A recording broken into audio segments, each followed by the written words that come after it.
Senior politician Motkupalli Narasimha గారు ఇప్పుడు ఏ రాజకీయ పార్టీలో ఉన్నారు? ఏ రాజకీయ పార్టీలో ఉన్నారు అంటే మోత్కుపల్లి నరసింహులు ప్రజా జీవితంలో ఇంకా ఎందుకు వెళ్ళలేకపోయారంటే, ఒక్క మాటలో చెప్పాలంటే తెలంగాణ ఆంధ్ర డివైడ్ కావటం, నన్ను గుర్తించగలిగినటువంటి వ్యక్తిత్వాలు లేవు ఇక్కడ. చంద్రబాబు నాయుడు గారు కొరకే టీఆర్ఎస్ పార్టీని వదిలేశారు. జగన్మోహన్ రెడ్డి ఆ రకంగా అరాచ్ చేయటం అనేది నాకు ఇష్టం అనిపించలేదు. కాంగ్రెస్ పార్టీ అధికారంలో రావడానికి ఎలాంటి కారణాలు వచ్చాయి? కాంగ్రెస్ పార్టీ అధికారంలోకి వచ్చింది అంటే రేవంత్ రెడ్డి గారు కూడా కాంగ్రెస్ పార్టీకి బలమైన నాయకత్వం ఉంది అనే ఒక అభిప్రాయాన్ని కల్పించగలిగాడు. ఆయన మార్చి ఇట్లా మార్చి అట్లా మార్చి అంటే పార్టీ ఉండదు. కేసీఆర్ ఈసారి నేను కొడితే ఎవరు లేవరు అనే ఒక పెద్ద నినాదాన్ని తీసుకొస్తారు. కాంగ్రెస్ ఒకవేళ దెబ్బతింటే ఆల్టర్నేటివ్గా ఉన్న పార్టీ ఏది అంటే కేసీఆర్. అసెంబ్లీలో వర్గీకరణ జరుగుతుందని ఊహించారా మీరు ఎప్పుడైనా? రేవంత్ రెడ్డి గారికే వర్గీకరణ విషయంలో ఈ యొక్క క్రెడిట్ అనేది ఆయనకి. మరి మందకృష్ణకు ఉన్న అభ్యంతరాలు ఏంటి? మందకృష్ణకు వాస్తవంగా కాంగ్రెస్ పార్టీ చేస్తే ఆయనకి ఇష్టం. ఆయన చెప్తే ఎప్పుడన్నా ఎవడన్నా గెలిచాడా? మోత్కుపల్లి నరసింహులు గారి రాజకీయ భవిష్యత్ ఏంటి? Welcome to Big TV. మనతో ఉన్నారు మాజీ మంత్రి, సీనియర్ పొలిటీషియన్ మోత్కుపల్లి నరసింహులు గారు. నరసింహులు గారు నమస్తే. నమస్తే. ఎలా ఉన్నారు? బాగున్నా. బాగున్నా. ఇంటర్వ్యూ ప్రారంభించే ముందు, ఒక సీనియర్ పొలిటీషియన్గా ఉన్న మీరు ఇప్పుడు ఏ రాజకీయ పార్టీలో ఉన్నారు అంటే ఏం సమాధానం చెప్తారు? సరే, ఏ రాజకీయ పార్టీలో ఉన్నారు అంటే ఇప్పుడైతే కాంగ్రెస్ పార్టీలోనే ఉన్నట్టు లెక్క. కాంగ్రెస్ పార్టీలోనే ఉన్నారు. అంటే దాదాపుగా 6 సార్లు ఎమ్మెల్యే, చాలా చిన్న ఏజ్లోనే వచ్చారు. తెలుగుదేశం పార్టీ దగ్గర నుంచి ప్రయాణం ప్రారంభిస్తే తర్వాత మంత్రిగా పనిచేసిన వ్యక్తి, ఒక దశలో గవర్నర్గా కూడా వెళ్తారనుకునే ఒక మోత్కుపల్లి నరసింహులు ఎందుకు అంటే ఆయన వెళ్ళాల్సిన రీచ్ అవ్వాల్సింది కానీ, లేకపోతే ఇంకా ప్రజా జీవితంలో ఇంకా వెళ్ళాల్సిన మెట్లు కానీ ఎందుకు వెళ్ళలేకపోయారంటే ఏం చెప్తారు? వాస్తవంగా ఒక్క మాటలో చెప్పాలంటే తెలంగాణ ఆంధ్ర డివైడ్ కావటం నా రాజకీయ జీవితానికి దెబ్బ తాకింది. యాక్చువల్గా చెప్పాలంటే తెలుగుదేశం పార్టీ ఉండింటే ఆ పార్టీని మేము వదిలిపెట్టేవాడిని కాదు, నేను ఇంకో దిక్కుపోయేవాడిని కాదు. దురదృష్టం ఏంటంటే ఈ పరిణామాలలో నాకు రాజకీయంగా చాలా ఇబ్బంది అయింది. రెండోది ఏంటంటే నన్ను అర్థం చేసుకోగలిగినటువంటి నాయకత్వాలు లేకపోవడమే దురదృష్టకరం. ఎందుకని అంటే ప్రజా జీవితంలో సుదీర్ఘకాలం పాటు ఉన్న మీరు అనేక సమస్యలపైన పోరాడిన, నన్ను గుర్తించగలిగినటువంటి వ్యక్తిత్వాలు లేవు ఇక్కడ.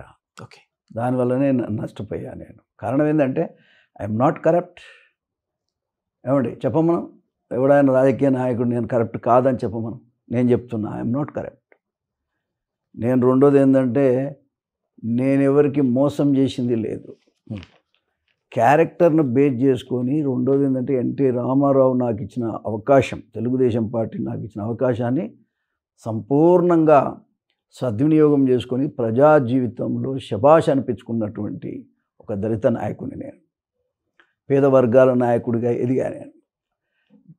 తెలంగాణ నాయకత్వాల్లో దాన్ని జీర్ణించుకునే పరిస్థితి లేదు. ఫ్యూడలిజం ఎక్కువ ఇక్కడ, ఫ్యూడలిజం ఎక్కువ. కాబట్టి నా స్థాయి లీడర్ని వాళ్ళు జీర్ణించుకోలేని పరిస్థితి. అందుకే ఈ పరిస్థితి వచ్చింది. విషయం ఏంటంటే ఈ పేద వర్గాల నుంచి ఎదగగలిగి పేరున్న మనిషిని గుర్తించే స్థితిలో నాయకత్వాలు లేవు. అందుకే పరిస్థితి వచ్చింది. అంటే తెలంగాణ ఉద్యమంలోన నిజంగానే మీరు ఒక సుదీర్ఘమైన పోరాటంలో ఒక తెలంగాణ ఉద్యమం నేను భాగస్వామిని కాదు నేను. అంటే నేనంటే మీరు చెప్పిన మాటలో తెలంగాణ అనే దాంట్లోనే తెలుగుదేశం పార్టీ విభజన అనేది మీకు నష్టం పార్టీకి చేసింది. పార్టీ దెబ్బతిన్నది కాబట్టి నాకు నష్టం వచ్చింది. నష్టం వచ్చింది. ఎప్పుడైనా తెలుగుదేశం పార్టీని విడిచిపెట్టకుండా ఉంటే బాగుండేదని అలాంటిది ఏమైనా ఆలోచన ఎప్పుడైనా అనిపించిందా? 100% అనిపిస్తుంది. ఎందుకు అనిపిస్తుంది? అది కదా బడుగు బలహీన వర్గాలను గుర్తించింది. ఓకే. ఎన్టీ రామారావు గారి ఆలోచన విధానం వల్ల బీసీలు కానీ, ఎస్సీలు కానీ, ఎస్టీలు కానీ తలెత్తుకొని తిరగగలిగారు. ఆత్మగౌరవంతో రాజకీయాలు చేయగలిగారు. అటువంటి నాయకత్వాలు లేనప్పుడు మరి వాస్తవంగా బాధేస్తుంది కదా. బాధేస్తుంది కదా. అంటే నాయకత్వం అయితే వెళ్ళిపోయింది. తెలంగాణ విభజన జరిగింది. ఆంధ్ర రాష్ట్రం ఉంది. అంటే ఇంకా తెలుగుదేశం చరిత్ర తెలంగాణలో ముగిసిపోయినట్లేనా? లేకపోతే నిజంగా ఆ వేళ్ళు కానీ, లేకపోతే ఆ ఫ్లేవర్ కానీ, లేకపోతే ఆ గ్రౌండ్ లెవెల్ కార్యకర్తలు కానీ ఉన్నారని అనుకుంటున్నారా మీరు? తెలుగుదేశం పార్టీ ఏడికి పోలేదండి. తెలుగుదేశం పార్టీ నాయకులే పోయారు కానీ దాని మూలాలు ఎక్కడ పోలేదు, దాని శక్తి కూడా ఎక్కడ పోలేదు. దురదృష్టం ఏంటంటే విభజన తర్వాత ఇక్కడ నాయకత్వం అనేది పటిష్టంగా లేకపోవటం వల్లనే ఈ దెబ్బ తాకింది తప్ప మరొకటి కాదు. దాని కారణాలు ఏమైనా దానికి సరియైన ప్రోత్సాహం కూడా లేకుండా పోయింది ఇక్కడ నాయకత్వానికి. అది బాధాకరం. మోత్కుల్ గారు బీఆర్ఎస్లోకి వెళ్ళారు. స్వయంగా కేసీఆరే మిమ్మల్ని పిలిచారు, మిమ్మల్ని పక్కన కూర్చోబెట్టుకొని ఆ పార్టీ వైపు నడిపించే ప్రయత్నం చేశారు. ఎందుకని మళ్ళీ ఆ గ్యాప్ వచ్చింది? నాది జీవితము ఎప్పుడైనా మనం ఒకటి స్వార్థం లేకుండా ఉండటం కూడా కష్టమే బతకటం రాజకీయాల్లో కానీ నిజ జీవితంలో అట్లే పరిస్థితి అట్లుంది కదా. స్వార్థం లేకుండా బతకటం అనేది రాజకీయాల్లో చాలా కష్టం. ఉదాహరణ చెప్తాను నేను. మేము నిస్వార్థంగా నా జీవితం గడిపాను. నేను ఒక ఎన్టీ రామారావు పేరు చెప్పుకొని, తెలుగుదేశం పార్టీ పేరు చెప్పుకొని మరి నిస్వార్థంగా రాజకీయాలు పాపం ఆయన ఇచ్చినటువంటి ప్రేమను నేను కాపాడగలిగాను, ఆయన గౌరవాన్ని కాపాడగలిగాను ఎన్టీ రామారావు గారిది. ఇక పరిస్థితి ఏమిటంటే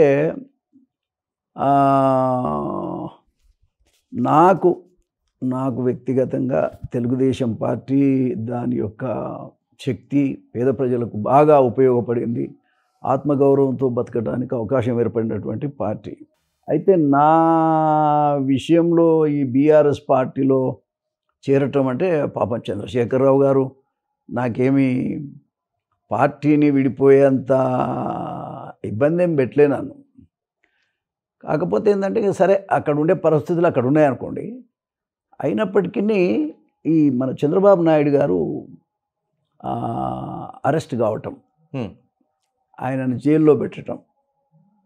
అంతకుముందు కూడా చంద్రబాబు నాయుడు గారు ఒక సందర్భంలో చాలా ఏడ్చాడు. ఆయన తన భార్య పైన కామెంట్ చేసే సమయం చాలా ఏడ్చాడు, మామూలుగా ఏడవలే. ఓకే. నేను ఒక సందర్భంలో ఏడ్చాను. నన్ను పార్టీ పరంగా ఇబ్బంది పెట్టినప్పుడు, ఇబ్బంది నాకు జరిగినప్పుడు నేను ఏడ్చాను. అవును, ఆ ప్రెస్ కాన్ఫరెన్స్లో నేనే సాక్షి. అంతకంటే ఎక్కువ ఏడ్చాడు ఆయన. ఏడ్చాడు. 40 ఏళ్ళు ఆ పార్టీని పట్టుకొని ఉన్నటువంటి వ్యక్తిగా,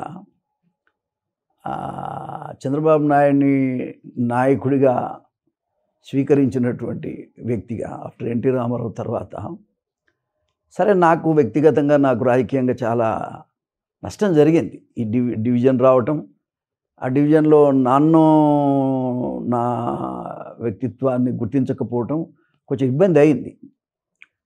అయినప్పటికీ చాలా బాధపడ్డాను నేను ఆ ఇష్యూలో.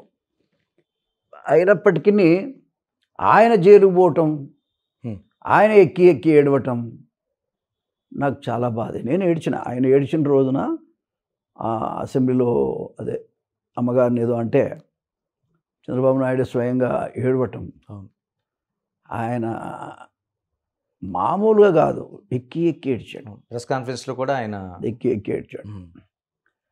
ఎంతైనా ఆ స్నేహం అనుకో, ఆ బంధుత్వం అనుకో, ఆ బంధం అనుకో, అది నా మనసు కదిలిచ్చేసింది. ఎందుకంటే నేను శక్తిగల్లోనే, నేను ఏదైనా మనం భుజం అడ్డం పెడితే ఆయన కొంచెం మేలవుతుందేమో అనేటువంటి అభిప్రాయానికి వచ్చాను నేను.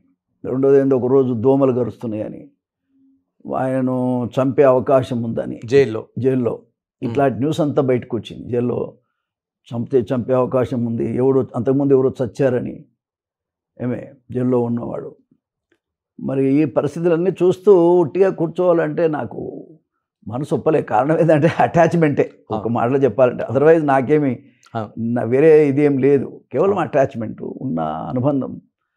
చంద్రబాబు నాయుడు గారు కూడా కష్టపోతూ 24 గంటలు పనిచేసే మనిషి. ఇక ఆయన క్రిమినల్ కాదు, కాకపోతే వ్యక్తిగతంగా మనకు కొన్ని ఇబ్బందులు జరగవచ్చు. కానీ జగన్మోహన్ రెడ్డి ఆ రకంగా అరాచ్ చేయటం అనేది నాకు ఇష్టం అనిపించలేదు. ఇష్టం అనిపించకపోగా చాలా బాధేసింది. రెండోది ఏంటంటే, మరి మనము ఆయనను విడిపించాలనేటువంటి దాంట్లో ఉండాలి, ఆయనకు సపోర్ట్గా మనం నిలబడాలి. ఈ టైంలోనే మన మానవత్వం ఏందనేది కూడా మనం చెప్పగలగాలి. ఎందుకంటే రాజకీయాలు చేసేది, ఇప్పుడు ఎవరైనా కష్టాల్లో ఉంటే ఆ కష్టంలో మనం అంతకుముందు కలిసి ఉన్న స్నేహితులుగానైనా ఆయనకు అండగా ఉండాల్సిన అవసరం కూడా ఉందిగా. మానసికంగామైనటువంటి ఎవరికి ఉండదో లేదో నాకు తెలియదు. నేను ఇప్పటికి ఎన్టీ రామారావు గారు రోజుకు 100 సార్లు గుర్తు చేసుకుంటాను. ఆయన మ్యారేజ్ ముహూర్తం పెట్టడం, నా మ్యారేజ్ హాల్ బుక్ చేయటం, ఆ తర్వాత నా పెళ్లి చేయటం, మ్యారేజ్ డిన్నర్ కూడా ఇవ్వటం నేను మర్చిపోయే సంఘటనలు కావి. ఆ పార్టీ పరంగా అత్యున్నతమైనటువంటి గౌరవం నాకు దక్కింది. మరి ఆ పార్టీకి సంబంధించిన నాయకుడు చంద్రబాబు నాయుడు గారు అంత బాధపడుతుంటే మరి ఎంతమంది వచ్చారు? మీరు కూడా కలిసి ప్రయాణం చేశారు ఆయనతో? అదేంటండి, భలే ఉన్నావు. చాలా కాలం ప్రయాణం చేశాను కదా, డివిజన్ వచ్చేదాకా ప్రయాణం చేశారు.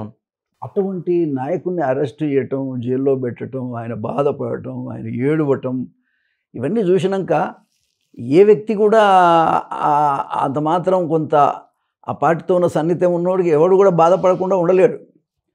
బట్ నాకు ఎక్కువ సంబంధం ఉంది ఆ పార్టీతో. రెండోది ఏంటంటే, నేను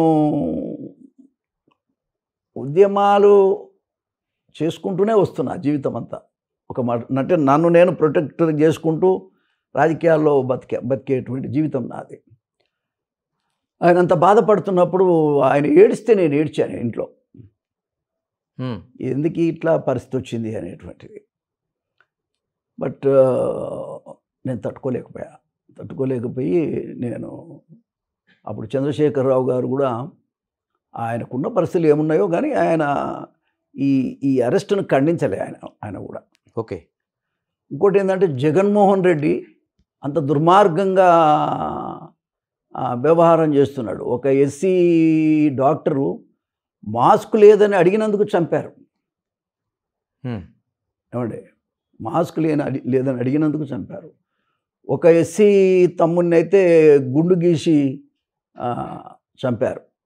ఇట్లా ఒక 5-6 దళిత యువకులను చంపినటువంటి పరిస్థితి చూస్తూ ఉన్నాం. ఒక అడ్వకేట్ను చాలా ఇబ్బంది పెట్టారు, ఒక మహిళను చాలా ఇబ్బంది పెట్టారు, చిత్తూరులో అనుకుంటాను. ఇవన్నీ చూస్తూ ఉన్నాం. ఇవన్నీ చూస్తున్న తర్వాత అతను రాజ్యం వెళ్తున్నాడా, ఇంకేమన్నా వెళ్తున్నాడా, అసలు ఏంటి ఇతని పరిస్థితి, ఈ రకంగా చేస్తున్నాడు. రెండోది, చివరికి చంద్రబాబు నాయుడిని అరెస్ట్ చేసి లోపల పెట్టాడు. ఇది కక్షపూరితంగా జరుగుతున్నటువంటిది తప్ప రాజకీయంగా కాదు ఇది అనేటువంటిది నా మనసుకు వచ్చి నేను చాలా తీవ్రంగా జగన్మోహన్ రెడ్డి మీద ప్రెస్ కాన్ఫరెన్స్ పెట్టి చాలా తీవ్రంగా మాట్లాడాను. చాలా తీవ్రంగా మాట్లాడి, వచ్చాను నువ్వు ఓడిపోతున్నావు అని చెప్పాను. రెండోది ఏం చెప్పానంటే, చంద్రబాబు నాయుడు గారు బయటకు వచ్చేంత వరకు నేను పోరాటం చేస్తానని చెప్పాను. ఆయన కొరకే టీఆర్ఎస్ పార్టీని వదిలేశాను. ఎవరి కొరకు? చంద్రబాబు కొరకు. నా రాజకీయానికి దెబ్బ తగులుతుందని నాకు తెలుసు. తగిలినా పర్వాలేదు. ఒక నాయకుడు, ఒక రాష్ట్రంలో ఒక నాయకుడిగా పనిచేసినటువంటి వ్యక్తి, ఒక ఎక్స్ చీఫ్ మినిస్టర్, అందులో నాకు బాస్గా ఉన్న వ్యక్తి ఇంత బాధపడుతుంటే ఇంట్లో కూర్చుంటే నా రాజకీయాల కోసం అంత స్వార్థపూరితంగా ఉండాల్సిన అవసరం లేదు. ఏమండి, కాబట్టి మనం ఎక్కడో ఒకటి త్యాగం చేయాలి కదా అనే దాని మీదనే నేను టీఆర్ఎస్ పార్టీని వదిలేసిన, బికాజ్ ఆఫ్ చంద్రబాబు నాయుడు. ఆయన కొరకు మాత్రమే. నేను ఇంకా కావాలంటే అది మీరు అప్పుడున్న వీడియోలు చూడండి. నేను చంద్రబాబు నాయుడు గారు రిలీజ్ అయ్యేంత వరకు నేను పోరాటం చేస్తానని చెప్పాను. ఓకే. అదే కాకు ఒకరోజు ధర్నా చేశాను. చాలా తీవ్రంగా ఉన్న టైంలో నేను ధర్నా చేశాను. ధర్నా చేస్తే మన TV5 నాయుడు గారు, చైర్మన్ నాయుడు, ఆయనే వచ్చి ఈవినింగ్ వచ్చి నిమ్మరసం ఇచ్చి లేపాడు. దసరా పండుగను బైకాట్ చేసాం మా కుటుంబం.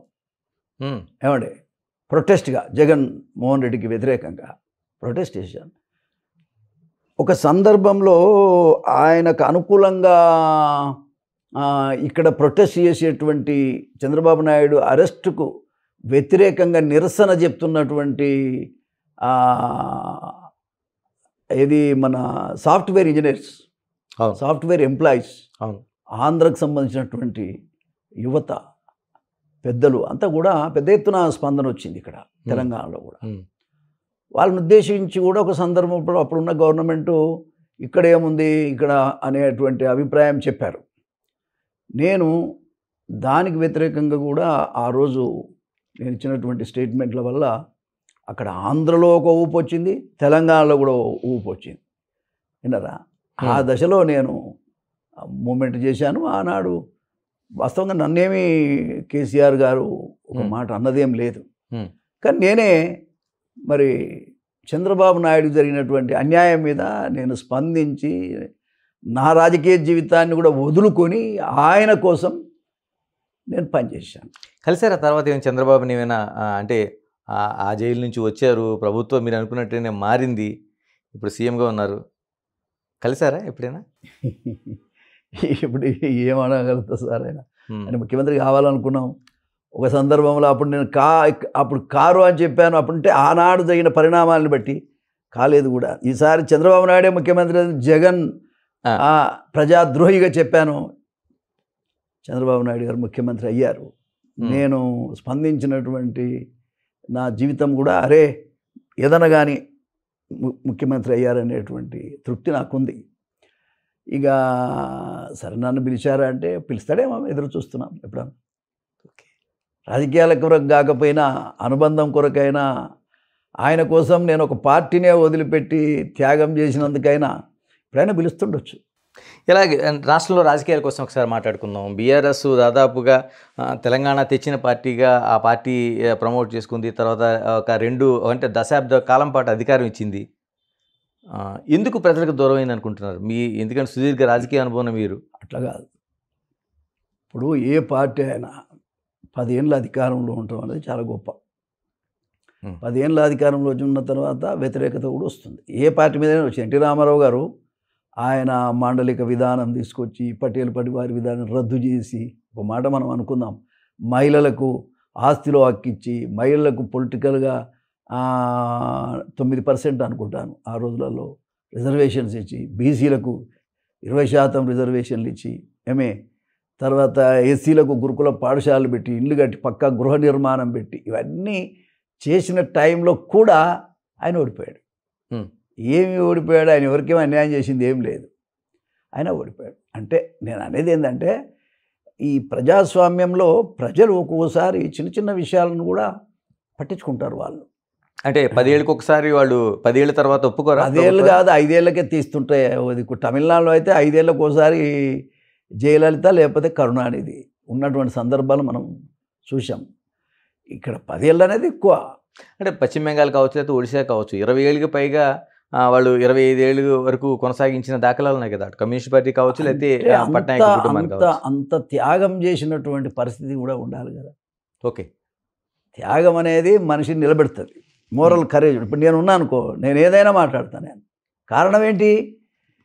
నేనేం ఆశించి మాట్లాడటం లేదు. అందరూ అన్నారు నన్ను, అరే నువ్వు టీఆర్ఎస్ పార్టీని వదిలిపెట్టి చంద్రబాబు నాయుడు గారు ఇక్కడ లేడు, ఆయన కోసం నువ్వెందుకు అట్ట చేస్తున్నావు, నీకు పొలిటికల్గా దెబ్బ తాకుతుందని చాలామంది నా స్నేహితులు, నా మీద ఉన్న అభిమానులు అంతా చెప్పారు నాకు. అయినా కూడా నేను లెక్క చేయలేదు కదా, త్యాగం చేశాను. దేని కొరకు? మనకున్న అనుబంధం కొరకు, ఆత్మీయత కొరకు, వాళ్ళు చేసిన కృషికి మనం త్యాగం చేయాల్సినటువంటి పరిస్థితి. అట్లనే ఏదైనా అంతే. ఇక్కడ లీడర్షిప్ అనేది ముఖ్యం. ఇప్పుడు అక్కడ కూడా చంద్రబాబు నాయుడు గారు వచ్చారు, మళ్ళీ ఓడిపోయారు. జగన్ వచ్చాడు, మళ్ళీ చంద్రబాబు నాయుడు గారు వచ్చారు. అట్లనే ఇక్కడ తెలంగాణలో కూడా 10 ఏళ్ళు అంటే సెంటిమెంట్తో 10 ఏళ్ళు ఉండింది గవర్నమెంట్. ఒక మాట చెప్పాలంటే సెంటిమెంటు అంత బలంగా సెంటిమెంట్ ఉండింది జనం లోపల. దాంతో 10 ఇయర్స్ ఉన్నారు వాళ్ళు. ఇప్పుడు కాంగ్రెస్ పార్టీ వచ్చింది. కాంగ్రెస్ పార్టీ కూడా మరి ఈ 5 ఏళ్ళు నిలుపుకోగలిగి మళ్ళీ రాగలగాలి. అంటే కాంగ్రెస్ పార్టీ అధికారంలో రావడానికి ఎలాంటి కారణాలు మనకి వచ్చాయి? ఇప్పుడు ఇది కొనసాగాలి ఈ ప్రభుత్వం, దీంట్లో మీరు గుర్తిస్తున్న విషయాలేంటి? ఒక మాటలో చెప్పాలంటే కాంగ్రెస్ పార్టీ అధికారంలోకి వచ్చింది అంటే యాంటీ గవర్నమెంట్. ఓకే, గవర్నమెంట్కు వ్యతిరేకమైనటువంటి పవనాలు వీచినాయి. 10 ఏళ్ళు అయిపోయింది, ఒక అవకాశం కాంగ్రెస్ పార్టీకి కూడా ఇద్దాం అనేటువంటి అభిప్రాయం జనంలో వచ్చింది. ఓకే, దాని ఫలితంగానే కాంగ్రెస్ పార్టీ అధికారంలోకి వచ్చింది. దానికి తోడు మన రేవంత్ రెడ్డి గారు కూడా చాలా విస్తృతంగా పర్యటన చేశాడు. కాంగ్రెస్ పార్టీకి లీడర్షిప్ కొరత ఉందన్న అభిప్రాయం ఉండే. ఇతను ఎంటర్ అయినాక మరి కొంత నాయకత్వం అనేటువంటిది కాంగ్రెస్ పార్టీకి బలమైన నాయకత్వం ఉంది అనే ఒక అభిప్రాయాన్ని కల్పించగలిగాడు ఆయన. దానివల్ల జనం నమ్మారు. మీరు గమనించండి, చంద్రబాబు నాయుడు గారు ఒక పక్క ఉద్యోగం చేస్తున్న టైంలో ప్రెస్ వాళ్ళు అడిగారు నన్ను, రేపు పొద్దున మీరు టీఆర్ఎస్ పార్టీని వదిలిపెట్టారు కదా, మీరు ఎక్కడ పోతారంటే, మా తమ్ముడు రేవంత్ రెడ్డి ఖచ్చితంగా ఈసారి కాంగ్రెస్ పార్టీ అధికారంలోకి వస్తుంది, ఆయన దగ్గరికే నేను పోతా అని చెప్పాను. ఎప్పుడు ఫస్ట్ చెప్పింది నేనే, ఆయన ముఖ్యమంత్రి అవుతాడని చెప్పింది కూడా నేనే. కాకపోతే ఆయన నన్ను ఆదరించలేదు అనుకోండి, అది వేరే విషయం. అయితే ఫస్ట్ ముఖ్యమంత్రి అవుతాడని చెప్పింది నేనే. తర్వాత నా మాట వల్ల వ్యక్తిగా చూడొద్దు నన్ను. నేను ఒక వ్యవస్థలో కులానికో లేకపోతే ప్రాంతానికో లేకపోతే పేద ప్రజల వాయిస్ నేను. అటు అసెంబ్లీలో కానీ 40 సంవత్సరాలు.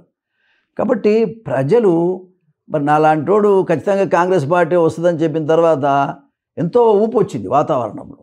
ఎంతోమంది నాకు ఫోన్లు చేసి ఈ మాట ఇట్లనే మాట్లాడు సార్ అనేటువంటి సందర్భాలు ఉన్నాయి. ఏదేమైనా అధికారంలోకి రావటానికి గల కారణం యాంటీ గవర్నమెంట్. 10 ఏళ్ల తర్వాత ఖచ్చితంగా యాంటీ గవర్నమెంట్ అనేది ఏర్పడటం సహజం. ప్రజల్లో ఒపీనియన్ చేంజ్ అవుతుంది. దాంట్లో భాగంగా తర్వాత లీడర్షిప్ విషయానికి వచ్చేటప్పటికి రేవంత్ రెడ్డి గారిని ప్రజలు నమ్మారు, నాయకత్వాన్ని నమ్మి ఓట్లేశారు. కాబట్టి అధికారంలోకి వచ్చింది. ఇలా జరుగుతున్న పరిపాలన చూస్తున్నారు, ఏమనిపిస్తుంది? కాంగ్రెస్ పాలనలోన మీకు ప్లస్ ఆర్ మైనస్? అసలు కాంగ్రెస్ పార్టీ అధికారంలోకి వచ్చిన సంతోషమే. కానీ కాంగ్రెస్ పార్టీని అంటే అంతకుముందు అంటే మాకు సంబంధమే లేదు కాంగ్రెస్ పార్టీ, తెలుగుదేశం పార్టీలో మేము ఉన్నాం. ఆ పార్టీ ఉన్నదే గట్టుంటుందనే ఒక అభిప్రాయం ఉండేది. పెద్ద పట్టించుకున్నటువంటి దాఖలాలు కూడా లేవు. కానీ ఇప్పుడు మనం ఆ పార్టీలో ఉండి చూస్తున్నా నేను, పార్టీలో ఒక హైకమాండ్లో కానీ ఇక్కడ కూడా కానీ ఒక రివ్యూ లేదు. ఓకే, ఒక రివ్యూ లేదు.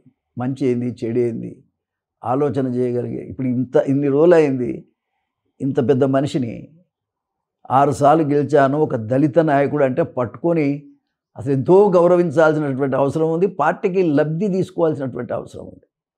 కానీ రైట్, ఏదన్నా పొరపాటు జరిగితే కూడా దాన్ని సరి చేసుకోవాల్సిన అవసరం ఉంది, నాది కానీ పార్టీ పరంగా కానీ. ఇంతవరకు కనీసం పిలిచి మాట్లాడినోడే లేడు. ఉదాహరణ చెప్తున్నాను నేను, పిలిచి మాట్లాడినోడు లేడు. కారణం ఏంటంటే పార్టీ మీద ఎవరికి ఆ పార్టీ బతకాలనే అభిప్రాయం ఉంటే కదా. ఇప్పుడు అదే టీఆర్ఎస్ పార్టీ, తెలుగుదేశం పార్టీ ఇవైతే అరే ఎవరైనా ఎవరికి బాధపడుతుండొచ్చు, ఎవరికి అన్యాయం జరిగి ఉండొచ్చు అని రివ్యూ చేసుకుంటారు వాళ్ళు లోకల్గా. ఈ పార్టీలో ఇదేమో నేషనల్ పార్టీ, ఇది హైకమాండ్ ఏమో ఢిల్లీలో ఉంటుంది. వాళ్ళను కొంతమంది మిస్గైడ్ చేయటం వల్ల వాళ్ళు మిస్గైడ్ అయ్యే అవకాశం ఉంది.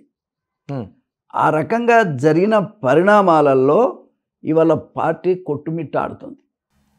పార్టీ అసలు డిసిప్లిన్ కొరత ఉంది పార్టీలో. ఓకే, డిసిప్లిన్ లేదు, క్రమశిక్షణ లేదు. క్రమశిక్షణ ఉంటే ఎవరికి వాళ్ళే ప్రకటన చేయరుగా, ఎవరికి వాళ్ళే ప్రకటన చేయరు. ఇప్పుడు నిన్న ఇదేంటి క్యాబినెట్ విస్తరణ అంటున్నారు. అంతకుముందు జరిగిన దాంట్లోనే తప్పులు జరిగినాయి. అంతకుముందు టికెట్ల పంపిణీలో తప్పులు జరిగినాయి. జనం ఎట్లొస్తారంటే ఆ పార్టీని మీద వ్యతిరేకత ఉంటే పార్టీ కోటేస్తారు, వ్యక్తులు ఎవరైనా చూడరు. ఇప్పుడు వ్యక్తులను చూస్తే వచ్చిన మనుషులు కాదు, పార్టీని చూసి గెలిచింది, నాయకత్వం వహించింది రేవంత్ రెడ్డి. దాంట్లో 1-2 పర్సనాలిటీస్ కూడా ఉన్నాయి, మంచి పర్సనాలిటీస్ ఉన్నాయి. కానీ మరి ఆ పర్సనాలిటీ విషయంలో కూడా ఈ బహునాయకత్వం వల్ల ఎవరు కూడా ఇంకొకరికి అంటే సంప్రదించుకోవాలి, మాట్లాడుకోవాలనేటువంటి సాంప్రదాయం తక్కువ ఉంది ఆ పార్టీలో. అంటే మీరేమంటారంటే బహునాయకత్వం కాకుండా ఒక సింగిల్ లీడర్షిప్ ఒక మాట వెళ్ళాలంటారా? ఏంటి మీ ఆలోచన? బహునాయకత్వం అంటే ఇంటర్నల్ డెమోక్రసీ ఉండాలి. ఓకే. ఇంటర్నల్ డెమోక్రసీ ఉండకుంటే ఎట్లా? కాకపోతే హైకమాండ్ అయినోని కానోని పైన ఎంకరేజ్ చేస్తే ఇక్కడ లీడర్షిప్ ఉన్నోనికి ఇబ్బంది అవుతుంది కదా. ఓకే. ఇప్పుడు రేవంత్ రెడ్డి గారు వాస్తవంగా ఎవరికి ఇవ్వాలి? రేవంత్ రెడ్డిగా ఆయనకు గనక అధికారం ఆయనకే ఉంటే ఈ పేర్లన్నీ రావు. ఒక్కొక్క ఇంట్లో ఇద్దరిద్దరు ఎమ్మెల్యేలు ఇచ్చారండి. ఎవరు ఇచ్చారు? ఎట్లా ఇస్తారు? అది రేవంత్ రెడ్డి అయితే ఒప్పుకోడు నాకు తెలిసి. ఒక్కొక్క ఇంట్లో ఇద్దరిద్దరు ఎమ్మెల్యేలు ఏ పార్టీలో ఉంటుందా? ఏ పార్టీలోనన్నా ఉండదు. ఏ పార్టీలో ఈ సాంప్రదాయం లేదు. ఒక ఇంట్లో ఇద్దరు ఎమ్మెల్యేలు ఉండి ఇప్పుడు ఒక ఇంట్లో ఇద్దరు ఎమ్మెల్యేలు కాదు, ముగ్గురు. ఏమండి, ఇద్దరు ఎమ్మెల్యేలు, ఒక ఎంపీ. ఇట్లా ఉండే పద్ధతి ఏ పార్టీలో ఉంది చెప్పండి? ఏ పార్టీలో లేదు. కాబట్టి పార్టీ ఎప్పుడైతే అధికారంలోకి వచ్చిందో ఇవన్నీ కూడా ప్రజలు చూస్తున్నారు కదా. అరే వీళ్ళ ఇక్కడ డిసిప్లిన్ లేదు, పేద ప్రజలకు ఇక్కడ వాయిస్ లేదు, పేద ప్రజలకు ఇక్కడ అవకాశం లేదు. 43 మంది ఒకే కమ్యూనిటీకి టికెట్లు ఇస్తారా ఎవరన్నా? మనం అనుకుందాం చెప్పండి. దానివల్ల ఏమైంది? లీడర్కి ఇబ్బంది అయింది. ఓకే. ఉండని రెడ్డి, రేవంత్ రెడ్డి లీడరు, ప్రజలు ఒప్పుకున్నారు, అది వేరే విషయం. కానీ ఆర్గనైజేషన్లో కూడా, వ్యవస్థలో కూడా ఒక పద్ధతి ఉండాలి కదా. ఆ పద్ధతిగా చేయడానికి రేవంత్ రెడ్డి గారికి పూర్తి అధికారాలు లేవు. ఓకే. ఉండాలంటారు మీరు? ఉండాలి. 100% రేవంత్ రెడ్డికే ఉండాలి 5 ఏళ్ళు. తర్వాత మంచి కానీ చెడు కానీ. ఓకే. రేవంత్ రెడ్డి వల్ల నాకేం మేలు జరగలే, కానీ ఉండే పద్ధతి చెప్తున్నా. పార్టీ కోసం చెప్తున్నా. పార్టీ నిలబడాలి కదా. ఆ పార్టీలో మనం ఉన్నాం, పార్టీ నిలబడాలి కదా. కాబట్టి పార్టీలో డిసిప్లిన్ లేదు, ఆయనకు సంపూర్ణమైన అధికారం లేదు. సంపూర్ణమైన అధికారాన్ని ఇచ్చి ఆయన మీద కూడా ఖచ్చితంగా ఒక నిఘా ఉండాలి. కాదని నేను చెప్పను. ఇప్పుడు మీనాక్షి గారు వచ్చారు, వాళ్ళు ఇచ్చే రిపోర్ట్ని బట్టి పిలుచుకొని మాట్లాడుకోవాలి. ఈయన కూడా పోవాలి, రావాలి. ఇప్పుడు జనరల్గా ఎట్లుంటుందంటే 50 సార్లు పోయిండు రేవంత్ రెడ్డి అనేది పత్రికల్లో చూస్తున్నాం, టీవీలలో చూస్తున్నాం. ఎక్కడ? ఢిల్లీకి. ఏమనుకుంటారు ప్రజలు? ఏమనుకుంటారు? అరే ఏ ముఖ్యమంత్రి అయినా పొద్దున్న లేచి ఆ ఢిల్లీకే పోతున్నా అంటే. ఇంతకుముందు కూడా ముఖ్యమంత్రులు, కాంగ్రెస్ ముఖ్యమంత్రులను అదే మాట మీద ఓడగొట్టారు. ఏమంటే ఒక రాజశేఖర రెడ్డి ఒక్కడే అటు హైకమాండ్ను కంట్రోల్ చేయగలిగిండు, ఇటు స్టేట్ పార్టీని కంట్రోల్ చేసినటువంటి వ్యక్తి ఒక్క రాజశేఖర రెడ్డి కాంగ్రెస్ పార్టీలో. ఎవరు కూడా చేయలేదు. కాబట్టి రేవంత్ రెడ్డి కూడా ఆ స్టైల్లో నడుపుతాడని అనుకున్నాం. కానీ పరిస్థితులు చూస్తే, టికెట్ల పంపినప్పుడు చూసినా, ఇప్పుడు క్యాబినెట్ విస్తరణ విషయం చూస్తే ఎవరు చూసినా నాకే వస్తుంది అంటున్నారు. ఓకే. ఆల్రెడీ అధికారంలో ఉన్న కుటుంబాలే మళ్ళీ అధికారం మాకు కావాలని అడుగుతున్నారు. మరి పేద ప్రజలంతా ఇక్కడ ఓట్లేసి గెలిపించిన పేద ప్రజల సంగతి ఏంది? వాళ్ళని ఎవరు గౌరవించాలి, ఎవరు రెస్పెక్ట్ చేయాలి చెప్పండి? ఎంతవరకు న్యాయం ఇది? కాబట్టి ఖచ్చితంగా బీసీ, ఎస్సీ, ఎస్టీ, మైనార్టీ వర్గాలకే మంత్రి పదవులలో చోటు ఉండాలి. కనీసం అప్పుడు జరిగిన పొరపాట్లు ఏం జరిగినా అవి పక్కన పెట్టి ఇప్పుడన్నా పార్టీ ఆ విధంగా పోతే రేపు భవిష్యత్తు ఉంది పార్టీకి. ఓకే. పూర్తి అధికారం రేవంత్ రెడ్డికే ఇవ్వాలనేది నా అభిప్రాయం. 5 ఏళ్ళు ఇదేదో మార్చి, ఇట్లా మార్చి, అట్లా మార్చి అంటే పార్టీ ఉండదు. ఏదో గతంలో లాగా సోనియా గాంధీ వచ్చినాక ముఖ్యమంత్రులను మార్చే పద్ధతి కూడా పాపం ఆమె పెట్టుకోలేదు. గొప్ప విషయం. సోనియా గాంధీ రాహుల్ కూడా ఒక మాట కట్టుబడి ఉన్న మనిషి, తెలంగాణ ఇవ్వాలనుకుంటే ఇచ్చిన మనిషి, మా నాయకురాలు. కాబట్టి అట్లా చేస్తారని నేను అనుకోను. కానీ ఒకవేళ చేస్తారని కూడా ప్రచారం వస్తుంది. అది జరిగే పరిస్థితి లేదు. కొన్ని జరిగితే మాత్రం పార్టీ కూడా ఉండదు కాంగ్రెస్ పార్టీ. అంటే అలాంటి మార్పు ఏదైనా జరిగితే పార్టీ నష్టమేది. పార్టీ కొనసాగలేదు రేవంత్ రెడ్డిని కాదని ఇప్పుడున్న పరిస్థితులలో. కాకపోతే ఆయనకు ఫ్రీడమ్ లేదు, డిస్టర్బెన్స్ ఉంది. ఈ డిస్టర్బెన్స్ను తగ్గించుకోవడానికి ఢిల్లీకి పోవాల్సిన పరిస్థితి ఉంది. ఢిల్లీకి పోయినప్పుడల్లా ప్రజల్లో పలచనయ్యేటువంటి ప్రమాదం ఉంది. ఏమయ్యా ఊకే రేవంత్ రెడ్డి గారు ఊకే ఫ్లైట్లోనే తిరుగుతూ అట్టనే ఉన్నారు ఆల్రెడీ. ఇలాగ మరోవైపు బీఆర్ఎస్ రాజకీయాలు అయిపోద్దాం. ఇప్పుడు కేసీఆర్ కాబట్టి నేనేమంటా అంటే రేవంత్ రెడ్డి గారికి గనక అధికారం ఇస్తే పేద ప్రజలకే ఆయన ఈసారి అధికారం అప్పజెప్పి ఆయన గౌరవాన్ని పెంచుకునే అవకాశం ఉంది. దానివల్ల పార్టీకి మేలు జరుగుతుంది. ఇలాగ బీఆర్ఎస్ రాజకీయాలు అయిపోద్దాం. బీఆర్ఎస్లో ఇప్పుడు కేసీఆర్ బయటకు వచ్చారు. అంటే ఫామ్ హౌస్ విడిచిపెట్టి వచ్చిన తర్వాత ఆయన ఈసారి నేను కొడితే ఎవరు లేవరు అనే ఒక పెద్ద నినాదాన్ని తీసుకొస్తున్నారు. అసెంబ్లీ కూడా ఒకసారి వచ్చి వెళ్ళారు. ఎలా చూడాలి అంటే అంటే ఆల్టర్నేటివ్గా ఉన్న పార్టీ కాంగ్రెస్ ఒకవేళ దెబ్బతింటే ఆల్టర్నేటివ్గా ఉన్న పార్టీ ఏది అంటే కేసీఆర్ అనేటువంటి అభిప్రాయం ఉన్నది. అంటే ఇప్పటికీ అదే ఉందా? అంటే ఒకవైపు బీజేపీ కేంద్రంలో అధికారంలో ఉంటూ ఇక్కడ ఏదో బలం మాకు వస్తుంది అన్న ఒక సంకేతాలు ఇస్తున్నారు. ఇప్పుడు బీజేపీ అనేటువంటిది ఇంకా అంత దూరం లేదు. మరి 4 ఏళ్ళలో ఏం జరుగుతుందో తెలియదు. బట్ ఇవాళ యాజ్ ఇట్ ఈజ్ ఉన్న పరిస్థితుల్లో అయితే నాకు తెలిసినంత వరకు ఖచ్చితంగా మరి బీఆర్ఎస్ పార్టీ అనేటువంటిది జనంలో ఉన్నటువంటి వాడుక. కాబట్టి ఇంకా టైం ఉన్నది కదా. న్యాచురల్గా ప్రతిపక్ష పార్టీ వాళ్ళు ఎవరు చూసినా మేమే గెలుస్తామంటారు కదా. బీజేపీ పార్టీ వాళ్ళు కూడా మేమే అధికారంలోకి వస్తామని చెప్పటం సహజమే కదా అది. కాబట్టి మొన్న వాళ్ళకు 8 ఎంపీలు వచ్చాయి. ఎమ్మెల్యేలు కూడా మంచిగానే వచ్చారు. కాబట్టి వాళ్ళకు కొంత బలం పెరిగిందనేటువంటి అభిప్రాయంలో వాళ్ళు ఉంటారు. కాబట్టి వాళ్ళు చెప్పుకోవడంలో తప్పేం లేదు. బీఆర్ఎస్ పార్టీ వాళ్ళు ఏమనుకుంటారంటే మొన్నటిదాకా మేము పరిపాలించాం కాబట్టి తప్పకుండా ఏదైనా ఛాన్స్ ఉంటే మాకే ఉంటుందనే అభిప్రాయం వాళ్ళకు ఉండటం. దాంట్లో తప్పు కూడా ఏం లేదు. ఇలా అధికారానికి సంబంధించి చూస్తే ఒకవైపు కేటీఆర్ ముందుగా ప్రయాణం చేస్తున్నారు, హరీష్ రావు ఉంటున్నారు. అంటే మళ్ళీ కేసీఆర్ని ముందుకు తీసుకొచ్చి ఆ ప్రయాణం జరిగే అవకాశం ఉందా? లేకపోతే ఏమైనా ఈ కొత్త లీడర్స్ని పెట్టే అవకాశం ఏమైనా కనిపిస్తుందా? కేసీఆర్ బ్రతికున్నంత కాలం ఆయన ఏం కాదనరు వాళ్ళు. హరీష్ రావు ఎటు పోడు, కేటీఆర్ ఎక్కడ పోడు, వాళ్ళ కుటుంబ సభ్యులు కూడా ఎవరు ఎక్కడ పోరు. వాళ్ళంతా కలిసే ఉంటారు, కలిసే రాజకీయం చేస్తారు వాళ్ళు. మరోవైపు అసెంబ్లీలో ఉండే చర్చల కోసం మాట్లాడదు. ఎందుకంటే 6 సార్లు ఎమ్మెల్యేగా మీరున్నారు సుదీర్ఘకాలం పాటు. అప్పటికి ఇప్పటికీ పోలికని కాదు, కానీ ఇప్పుడుండే ఆ చర్చలు కావచ్చు, లేకపోతే మాటల తీరు కావచ్చు, ఏమనిపిస్తుంది మీలాంటి సీనియర్లకి? చాలా గలీజ్ ఉందండి. నేను బహుశా 40 ఏళ్ళ నా రాజకీయ జీవితంలో దగ్గర 30 ఏళ్ళు ఎమ్మెల్యేగా ఉన్నా. అసలు 30 ఏళ్ళు ఎమ్మెల్యేగా ఉండటం కాకుండా చర్చ చేస్తే ప్రతిపక్ష పార్టీ వాళ్ళు మాట్లాడితే అధికార పార్టీలో ఉన్న వాళ్ళు సరదాగా దాన్ని స్వీకరించి క్రిటిసిజాన్ని ఆన్సర్ చేసినటువంటి సందర్భాలను నేను చూశాను. ఒక మాట ఒకవేళ ఎవరైనా తప్పు మాట్లాడినా ఏదో రకంగా సరిచేసేటువంటి పరిస్థితులను కూడా చూశాను.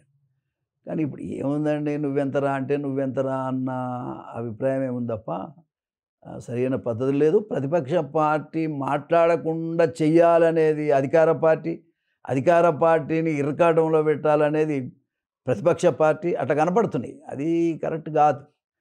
ఏది అవసరమో గదేం మాట్లాడాలి, ఎంతవరకు మాట్లాడనో అంతవరకే మాట్లాడితే అది ప్రతిపక్షం యొక్క ఆలోచన విధానం అట్లుండాలి. అంతేగాని వాళ్ళు సరిగా లేరు, అధికార పార్టీలో ఉన్న వాళ్ళు కూడా సరిగా లేరు. ఎస్సీ వర్గీకరణ సంబంధించి మీరు కూడా ఆ పోరాటంలో ఒక భాగస్వామిగా చాలా కాలం నడిచారు, ఆ ప్రయాణాన్ని కొనసాగించారు. ఇప్పుడు కాంగ్రెస్ పార్టీ చాలా కాలంగా సార్ మొత్తంగా నేనే నడిచాను. దాని మొత్తంగా నేనే నడిచాను. ఈ వర్గీకరణ విషయంలో ఎన్నడూ కూడా నేను పక్కకు తప్పింది లేదు. ఎప్పుడైనా ఊహించారా ఇలాగా అసెంబ్లీలో ఒక తీర్మానంగా ఎస్సీ వర్గీకరణ, మాదిగలకు సంబంధించి ఈ వర్గీకరణ జరుగుతుందని ఊహించారా మీరు ఎప్పుడైనా? అట్లా కాదు. ఒకటి ఏంటంటే ఇక్కడ మెరకలు ఏంటంటే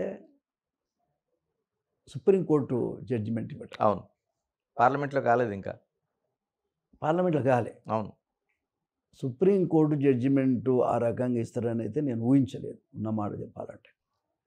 కానీ ఇచ్చిన జడ్జిమెంటును ఇంత తొందరగా భుజానేసుకునేటువంటి నాయకుడు మన రేవంత్ రెడ్డి గారు. భారతదేశంలో ఇప్పుడు ఏ స్టేట్లో కూడా స్పందన రాలేదు. అవును. ఈ గవర్నమెంట్ కూడా ముందుకు వచ్చి సరే ఆల్రెడీ కొనసాగుతున్న స్టేట్స్ ఉన్నాయి, పంజాబ్ ఉన్నది, హర్యానా ఉన్నది, తమిళనాడు ఉంది. అయితే జడ్జిమెంట్ వచ్చినాక అవును. యాక్చువల్గా దీన్ని భుజాన వేసుకున్నది రేవంత్ రెడ్డి గారు. రేవంత్ రెడ్డి గారికే ఈ వర్గీకరణ విషయంలో ఈ యొక్క క్రెడిట్ అనేది ఆయనకే పోతుంది. ఓకే. ఒక మాటలో చెప్పాలంటే కాంగ్రెస్ పార్టీ హైకమాండ్లో ఉన్న పెద్దలు కూడా ఇది కాకుండా చేయాలనే అభిప్రాయం ఉన్నట్టుగా ప్రచారంలోకి వచ్చింది. నేనైతే చూడలేదు. కాబట్టి కొంత గ్యాప్ ఏర్పడ్డది. గ్రూప్ 1, గ్రూప్ 2 కూడా ఈ దీంట్లో అమలు చేస్తాననేటువంటి మాట ముఖ్యమంత్రి గారు చెప్పారు, ఏది వర్గీకరణలో భాగంగా. కానీ జాప్యం జరిగింది కొంత, ఆయన మీద చాలా ఒత్తిడి వస్తున్నట్టుగా తెలిసింది. దానివల్ల ఆయన ఏం చేయలేని పరిస్థితి ఒకటి, ఏదేమైనా అసెంబ్లీలో చెప్పిన మాటను నిలబెట్టుకోవాలనేటువంటి ఒక పట్టుదల ఆయన లోపల ఉన్నది కాబట్టే ఇది అమల్లోకి వచ్చిందనేది నాకున్నటువంటి అభిప్రాయం. మరి మందకృష్ణకు ఉన్న అభ్యంతరాలు ఏంటి? ఎందుకంటే ఆయన ఒకవైపు మీరు అంటున్నట్టు ఎవరూ చేయలేని నిర్ణయాన్ని తెలంగాణ ప్రభుత్వం చేసిందంటున్నారు, రేవంత్ దానికి స్టెప్ తీసుకున్నారంటున్నారు. మరి ఇలాంటి దశలోన మందకృష్ణకు ఉండాల్సిన అభ్యంతరాలు ఏంటి అసలు? మందకృష్ణకు వాస్తవంగా కాంగ్రెస్ పార్టీ చేస్తే ఆయనకి ఇష్టం లేదు. వ్యక్తిగతంగా అతనికి ఇష్టం లేదు ఆయనకి. ఈ సమస్య ఇంత ఈజీగా పరిష్కారం అవుతుందని కూడా మందకృష్ణ ఊహించలేదు. రెండోది ఏంటంటే ఇప్పుడు మాలాంటి వాళ్ళము దాన్నే పట్టుకొని ఉన్నోళ్ళమంతా కూడా అరే ఇది ఇంత తొందరగా ఈజీగా పరిష్కారం అయిపోవాలి, తొందర అయిపోవాలి, అయిపోతే ఈ జనానికి ఎన్నో ఏళ్ళుగా ఎదురు చూస్తున్నటువంటి, ఇప్పుడు యాక్చువల్గా చెప్పాలంటే అది నా కళ, నా జీవిత కళ అది. అరే ఇది రాజ్యాంగబద్ధమైనటువంటి హక్కును ఏ కొందరో పొందాల్సిన అవసరం లేదు, అందరు పొందాలనేటువంటిదే. ఇందులో 59 కులాలు ఉన్నాయి తమ్ముడు. ఈ 59 కులాల వాళ్ళు కూడా ఖచ్చితంగా దీనివల్ల లాభం పొందాలి. ఏ ఒక్కరూ పొందటం అప్పుడంటే చదువుకోలేదు, 70 ఏళ్ళ కింద అంటే స్వతంత్రం వచ్చిన కాలంలో ఎవరు చదువుకోలేదు. ఎవరు చదువుకుంటే వాళ్ళకు లాభం జరిగింది, తప్పేం లేదు దాంట్లో. పొందిన వాళ్ళ గురించి కూడా వ్యతిరేకత లేదు, విన్నారా? కాబట్టి ఇప్పుడు అందరూ చదువుకున్నారు, అన్ని కులాలు జరుగుతున్నారు. ఇవన్నీ కులాలు, ఇదే ఒక కులం కాదు, ఇవన్నీ కులాలు. బట్ ఈ కులాలను ఒక షెడ్యూల్లో చేర్చినటువంటి పరిస్థితి తప్ప మరొకటి కాదు. అటువంటిప్పుడు అందరికీ లాభం జరగాలి కదా అనేదే ఈ పంచాయతీ. ఈ జనాభా ఎంత ఉంటే అంత, ఎవరెంత ఉంటే అంత అనే దాని మీదనే ఈ పోరాటం 30 ఏళ్ళుగా సాగుతూ ఉంది. కాబట్టి ఇది ఇమ్మీడియట్గా సాల్వ్ కావాలనేటువంటిది మా అందరి హృదయాల్లో ఉన్నటువంటి మాట నిజం. రేవంత్ రెడ్డి గారు దాన్ని భుజాన వేసుకొని 100% ఆయన హౌస్లో మాట్లాడినటువంటి మాట కట్టుబడి చేసినటువంటి వ్యక్తి రేవంత్ రెడ్డి గారు. అయితే మందకృష్ణ విషయం ఏంటంటే ఆయనను నేను వ్యక్తిగతంగా నేను విమర్శ చెయ్యను, కానీ ఒకటి ఏంటంటే ఆయనకి ఎందుకు ఇది ఇంట్రెస్ట్ లేదు. అందుకే కదా మమ్మల్ని కులాన్ని కూడా పిలవకుండా కులం కాని వాళ్ళను ఎంటేసుకొని ముఖ్యమంత్రిని కలిశాడు. 4వ తారీఖు నాడు ఆయన తీర్మానం ప్రవేశపెట్టారు అసెంబ్లీలో. అది ఆయనకి ఇష్టం లేదు. ఆ రోజు నుంచి 1 వీక్ ఎక్కడ పోయిండో కూడా తెలియదు. నేను ఒక 100 ఫోన్లు చేసినా రెస్పాన్స్ లేదు నాకు. ఒక 100 ఫోన్లు అంటే మంచి పరిణామం వచ్చింది, మరి దీన్ని మనం ఆహ్వానించాలి, ఇంకా వేరే రకంగా మాట్లాడొద్దని చెప్పడానికి నా ప్రయత్నం. కానీ అది అందుబాటులోకి రాలేదు, చెప్పే అవకాశమే అతను ఇవ్వలేదు. ఎవరైతే ABCD వద్దు అనేటువంటి కులాలు ఉన్నాయో వాళ్ళని వెంబడి పెట్టుకొని పోయి ముఖ్యమంత్రిని కలిశాడు. అది చాలా బాధాకరమైన విషయం. నేను భరించలేకపోయా. చాలా బాధేసింది నాకు. 40 ఏళ్ళ రాజకీయ జీవితంలో నేను మందకృష్ణని ఇట్లాంటి ఉద్యమం అసలు ఈ జాతిని ఎట్లా పైకి తీసుకురావాలి, వీళ్ళకి గుర్తింపు పెట్టరావాలి, ఎన్టీ రామారావు దయ వల్లనైతే అన్ని రకాలుగా మనకు అవకాశం ఉంది, దీన్ని బాగా వృద్ధిలోకి తీసుకురావాలనేటువంటి ఒక ఆతృత నేను యువకుడిగా నాకు మనసులో ఉన్నటువంటి పరిస్థితుల్లో ఈ అబ్బాయి నాకు కలిశాడు. కలిసినప్పుడు అతన్ని నేను ఏ పరిస్థితుల్లో కూడా మనకు నాయకత్వం లేదు, నాయకత్వం ఉండాలంటే ఖచ్చితంగా ఆర్గనైజేషన్ పరంగా మనం పెంచాలి, కులపరంగా నాయకులను పెంచాలని ఈ కృష్ణని ముందర పెట్టాం. ఈ కృష్ణను ముందర పెట్టడమే కాదు, అడుగున అతనికి ఏ ఆపద వచ్చినా అతనికి ఎన్ని ప్రాబ్లమ్స్ వచ్చినా, ఈయన ఎవరిని ఇబ్బంది పెట్టినా ఇవన్నీ కూడా సాల్వ్ చేసుకుంటా వెనక ఉన్నదే నేను. మీరు చూడండి, జైలుకు పోతే ఎవడన్నా మాట్లాడా? వారం రోజులైనా ఎవడు కనీసం బయటకు వచ్చి ఒక మాట మాట్లాడలే. కృష్ణమాదిగ జైల్లో ఉంటే మొత్తం నా జాతి మొత్తం జైల్లో ఉన్నట్టుగా బాధపడ్డా నేను. ఆయన కూతురు అంకుల్ నా మ్యారేజ్ ఫిక్స్ అయింది, డాడీని తీసుకుపోయి జైలు వేశారన్నప్పుడు నేను ఏడ్చాను. నేను ఇంట్లో ఏడ్చింది కాదు, అంబేద్కర్ సాక్షిగా అంబేద్కర్ విగ్రహం దగ్గర ఏమండి ఏడ్చి అప్పుడున్న ప్రభుత్వాన్ని వెంటనే కృష్ణను విడుదల చేయాలి, ఏదో చంపుతారని ఓ ప్రచారం వచ్చింది, జైల్లోనే చంపేస్తాడట కృష్ణ అనేది ఓ ప్రచారం వస్తే, అట్లాంటిది కనుక జరిగితే చాలా తీవ్రంగా ఉంటుంది, ఏ పరిస్థితుల్లో కూడా కృష్ణను వదిలిపెట్టాలని నేను గవర్నమెంట్ మీద ఒత్తిడి చేసి ఒక రోజంతా పోలీస్ స్టేషన్లో ఉన్నాను. పోలీసు వాళ్ళు అరెస్ట్ చేశారు అక్కడ. అట్లాంటి ఇన్సిడెంట్స్ ఎన్నో ఉన్నాయి. ఈయనను కృష్ణమాదిగ ఆమె నిరాహార దీక్ష చేశాడు. చేస్తే జనరల్గా పోలీసు వాళ్ళు అరెస్ట్ చేస్తారు కదా, ఆ అరెస్ట్ చేసేటువంటి క్రమంలో ఈయన పరిగెత్తుకొని పోయి ఎక్కడో దాక్కున్నాడు ఆయన. ఆ తర్వాత ఆయన అనుచరులు ఒక 20-30 మందిని 3 నెలలు నా ఇంట్లో పెట్టుకొని కాపాడాను నేను, 3 months. ఏమండి ఇదంతా పోంగా ఏ వ్యక్తులైతే ఇవాళ ఈ ఉద్యమం సాల్వ్ కావటానికి, ఈ 30 ఏళ్ళు అది నిలబడటానికి చాలామందికి ఇప్పుడున్న కొంతమందికి తెలియదు. ఇది ఈ ఉద్యమం నిలబడటానికి ఎవరూ కాదు, 3 బిడ్డలు వాళ్ళు ఈ మందకృష్ణ చెప్పినటువంటి మాటలు విని పెట్రోల్ పోసుకొని కాల్చుకొని చచ్చారు గాంధీ భవన్లో. తమ్ముడు ఎవరైనా కాల్చుకుంటారా? మీరు చెప్పండి, ఎవరైనా కాల్చుకుంటారా? ప్రాణం ఇస్తారా ఎవరైనా? అంతే కదా. మలమల మాడి మషై ఈ జాతి కోసం వాళ్ళు బలైపోయినరు, బలిపీఠం ఎక్కినరు. ఇవాళ ఈ 30 ఏళ్ళు ఈ ఉద్యమం నిలబడటానికి ఎవరూ కాదు, కృష్ణతోనే ఏమవుతుందండి? కానీ ఇష్యూ ఏమిటంటే వాళ్ళు బలైపోయిన దానికి ఆ రోజు నేను హాస్పిటల్లో ఉంటే వాళ్ళు కాలిపోయి హాస్పిటల్ తీసుకొస్తే హాస్పిటల్ నేను పోయాను. పోతే వాళ్ళు బగ్గున మండుతున్నారు కృష్ణ మీద, వాళ్ళ కుటుంబ సభ్యులు కానీ ఆ బస్తీ వాళ్ళు కానీ ప్రజలు. అటువంటి సందర్భాన్ని కూడా నేను ఓదార్చి, అట్లా కాదు, ఇట్లా జాతి కోసం వాళ్ళు బలైపోయారు, తరతరాలు వాళ్ళ పేరును మాదిగ జాతి మర్చిపోదు, మాదిగ జాతి బతికున్నంతకాలం వీళ్ళను మర్చిపోదు. కారణాలు ఏమైనా దీనికి మీరు దయచేసి శాంతంగా ఉండాలని చెప్తే అప్పుడు వచ్చాడు కృష్ణ. అక్కడికి వచ్చే పరిస్థితి లేదు. అటువంటి ఇన్సిడెంట్లలో కూడా నేను ఉండి ఈ ఉద్యమాన్ని నడిపినవాడిని నేను. కాకపోతే మేము రాజకీయ పార్టీలలో ఉన్నాం, ఒక సోషల్ వర్కర్ లాగా ఉండాలని కృష్ణని పెట్టాం. మేము అందరం ఉంటేనే ఆ జనం వస్తారు, ఆ వ్యవహారం వస్తుంది. అర్థమైందా? మేము అందరం ఎవరం లేకపోతే ఆయన ఒక్కడే ఉంటాడు. ఆయన జనబలం లేదు ఆయనకి. చాలామంది ఏమనుకుంటాడు, కృష్ణమ్మడి ఊరేగుతున్నారా అనుకుంటారు. అది కేవలం నామమాత్రమే, అంతేనంటారు. అంతే. ఆయన చెప్తే ఆయన చెప్తే ఎప్పుడన్నా ఎవడన్నా గెలిచాడా, లేకపోతే ఏదన్నా పార్టీకి మేలైందా చెప్పు నాకు? ఎంత కాదు, నామమాత్రమే. మేము పెట్టినటువంటి మనిషి ఆయన. కానీ మరి అంటే ఇన్ని వేల మంది ఆయన కూడా ప్రయాణం చేయడానికి కులమే. ఇప్పుడు అట్లా అనుకుంటే ఆయన పోటీ చేశాడు 3 సార్లు, మరి మాదిగో లోట్లు వేశారా చెప్పండి? వేయలేదు కదా. అంటే మాదిగల ఓట్లతోనే విజయం. అది వేరు, అది వేరు. కనీసం మాదిగోళ్ళని వేయాలిగా, మాదిగోళ్ళని వేయాలి కదా, వేయలేదు కదా. ఎందుకు అంటే అతను is not a leader, is only మేమందరం పెట్టినటువంటి ఒక సోషల్ వర్కర్ మట్టుకే, అంతే. Is not a leader. ఇప్పటి నుంచి ఏమన్నా వేరే పార్టీలలో చేరు, లేకపోతే ఆయన ఒక పార్టీ పెట్టుకొని ఎదిగితే నేను కాదన్నాను. కానీ ఇప్పటిదాకా మేము కన్సిడర్ చేసేది అతన్ని ఒక సోషల్ వర్కర్గానే మేము కన్సిడర్ చేసాం.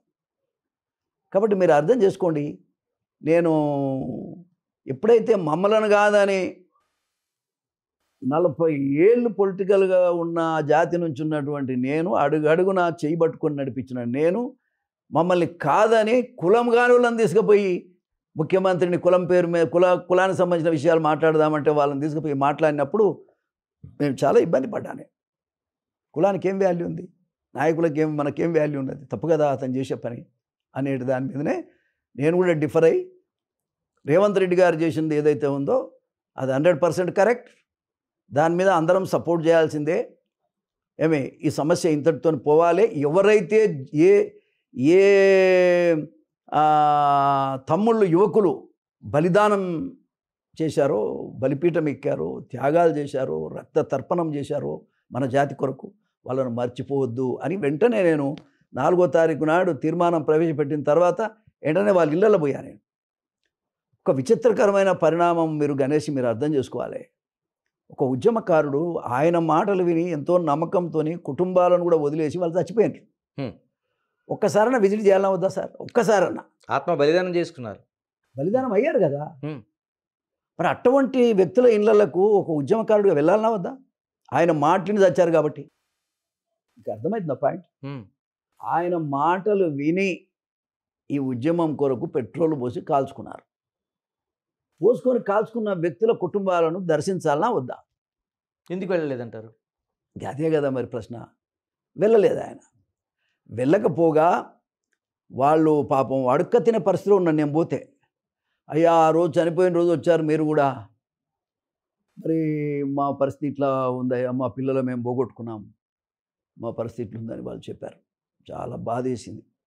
చాలా అంటే చాలా బాధపడ్డాను నేను కొన్ని విషయాలు భరించలేను. వెంటనే వాళ్ళతో మాట్లాడి అక్కడి నుంచి మా ఎమ్మెల్యే, కాంగ్రెస్ పార్టీ ఎమ్మెల్యేలతో మాట్లాడా, తర్వాత రాజనరసింహతో మాట్లాడా, మా మంత్రి గారు దామోదర్, మా కులానికి సంబంధించిన మంత్రి గారు దామోదర్ రాజనరసింహతో మాట్లాడి ఒకరొకరికి 5-5 లక్షల రూపాయలు ఇప్పించాను.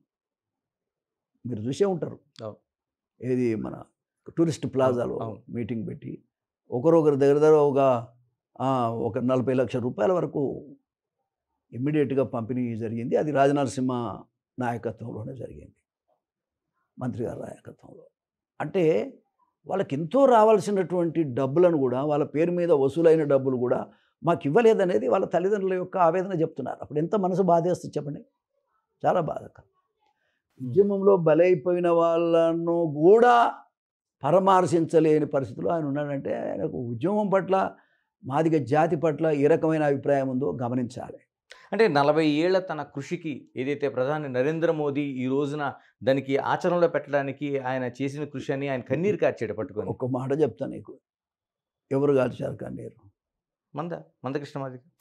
మందకృష్ణ మాదిగ కన్నీరుకు పెద్ద లెక్కేముంది. కానీ ప్రైమ్ మినిస్టర్ రావటం అనేటువంటిది, ఆ మీటింగ్ రావటం అనేది గొప్ప, ప్రైమ్ మినిస్టర్ గారి గొప్పతనమే అది. ఏది కిషన్ రెడ్డి గారు ఆర్గనైజ్ చేశారు. అయితే ఆ మీటింగ్ కూడా దళితులు వచ్చిన మీటింగ్ కాదు అది, మీకు తెలుసో లేదు. ఆ మీటింగ్ కూడా బీజేపీ ఆర్గనైజ్ చేసిన మీటింగ్ అది. విన్నారా? అదంతా ఒక రాజకీయాల కొరకు వాళ్ళు చేసినటువంటి ప్రయాణం. అయితే దాన్ని కూడా నేనేం తప్పుపట్టడం లేదు. అంటే బీజేపీ ఓన్ చేసుకుంటుంది.